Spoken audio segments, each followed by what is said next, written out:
পায়েস বানানোর পদ্ধতি অনেক রকম আছে, আর সব বাড়িতেই জন্মদিন উপলক্ষে বা পুজোর ভোগ হিসাবে বানানো হয় পায়েস। আমি আজ আপনাদের করে দেখাবো ক্ষীর পায়েস। এই পায়েসটা খেতে খুবই সুস্বাদু হয়। বাই দ্য ওয়ে, আমি বৈশাখী, আপনারা দেখছেন ইজি কিচেন। আজকে আমার রেসিপি ক্ষীর পায়েস। তাহলে পায়েস বানানোর জন্য আমি নিয়ে নিচ্ছি একটা কড়া, তাতে দিয়ে দিচ্ছি দুধ।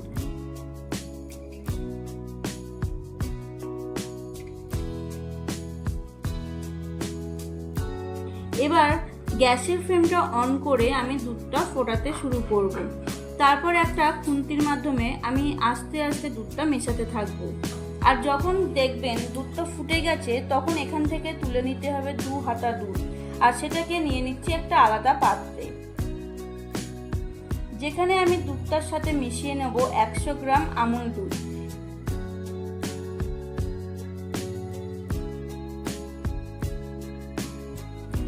এবার এটা সাইড করে রাখবো পরে ব্যবহার করার জন্য।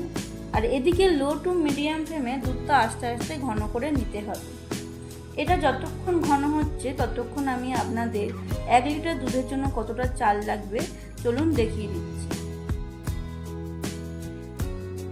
পায়েসের জন্য নিয়ে নিতে হবে গোবিন্দভোগ চাল, যেটা আমি আগে থেকেই ধুয়ে জল ঝরিয়ে নিয়েছি। আর আমি এখানে নিয়েছি 50 গ্রাম গোবিন্দভোগ চাল। এবার এই চালটা 1 চামচ ঘি দিয়ে ভালো করে মাখিয়ে নেবেন। ঘি দেওয়া থাকলে দুধের মধ্যে চাল দেওয়ার পর চালটা নিচে বসে যাবে না। এবার দেখতে পাচ্ছেন দুধটা কতটা ঘন হয়েছে। আরও 2-3 মিনিট ফুটিয়ে আর একটু ঘন করে নিতে হবে। 2-3 মিনিট পর দেখতেই পাচ্ছেন দুধটা অনেকটাই কমে গেছে। এবার এই সময় দিয়ে দিতে হবে ঘি মাখানো গোবিন্দভোগ চালটা দেওয়ার পর দুধের সাথে ভালো করে মিশিয়ে নিতে হবে।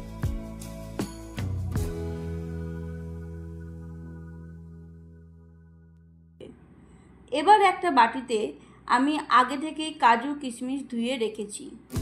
পায়েসে কাজু কিশমিশ ব্যবহারের আগে অবশ্যই ধুয়ে নিতে হবে। এবার একটা আলাদা পাত্রে 1 চামচ ঘি দিয়ে কাজু কিশমিশটা হালকা ভেজে নিতে হবে। ভাজা হয়ে গেলে তুলে রাখবো পরে ব্যবহার করার জন্য।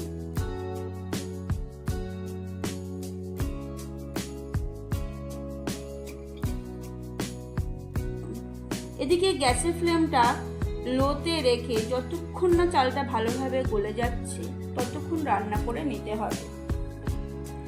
আর চালটা যাতে তাড়াতাড়ি সেদ্ধ হয়ে যায় ওই জন্য দিয়ে দেবো অল্প নুন। এবার এই সময় মিশিয়ে দিতে হবে। এবার এই সময় দিয়ে দিতে হবে যে দুধটা আমি আগে থেকে তুলে রেখেছিলাম, যার মধ্যে গুঁড়ো দুধটা মেশানো আছে।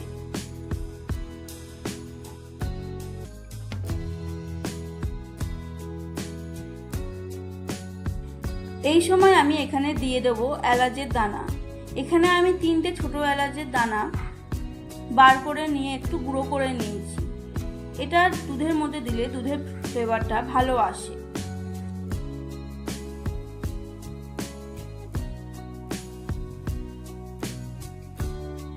এবার দেখতে পাচ্ছেন চালটা অনেকটাই সিদ্ধ হয়ে গেছে আর দুধটাও বেশ ঘন হয়ে আসছে।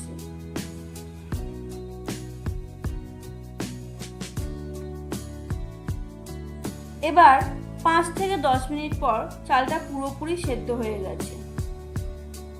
চালটা সেদ্ধ হয়ে যাওয়ার পর ব্যবহার করতে হবে মিষ্টি।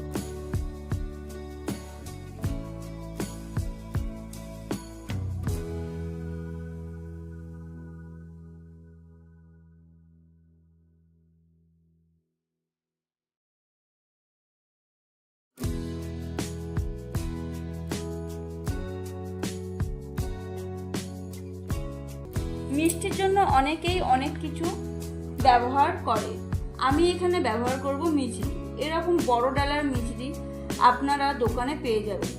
আমি এখানে মিছরির ডালাগুলো দুধে দিয়ে দিচ্ছি। আমি এভাবেই দিয়ে দিলাম, আপনারা একটু ভেঙে বা গুঁড়ো করে ব্যবহার করতে পারেন। আপনারা মিষ্টির বদলে চিনি, গুড় বাতাসা ব্যবহার করতে পারেন। দেখুন মিষ্টিটা গলে যাওয়ার পর পায়েসটা একটু পাতলা হয়ে গেছে।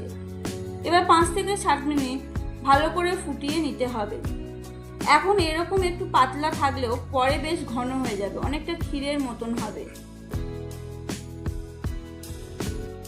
যখন দেখবেন এরকম ঘন হয়ে এসছে, ঠিক সেই সময় গ্যাসের ফ্লেমটা বন্ধ করে দেবেন।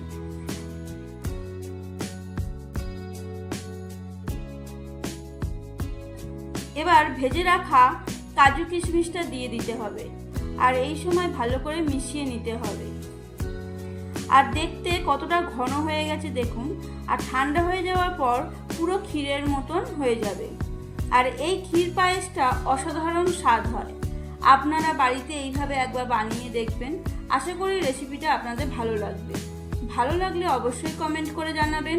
এরকম আরও রেসিপি পেতে চ্যানেলটা সাবস্ক্রাইব করে দেবেন। দেখা হচ্ছে আরও একটা নতুন ভিডিওতে। আপনারা সুস্থ থাকবেন, ভালো থাকবেন।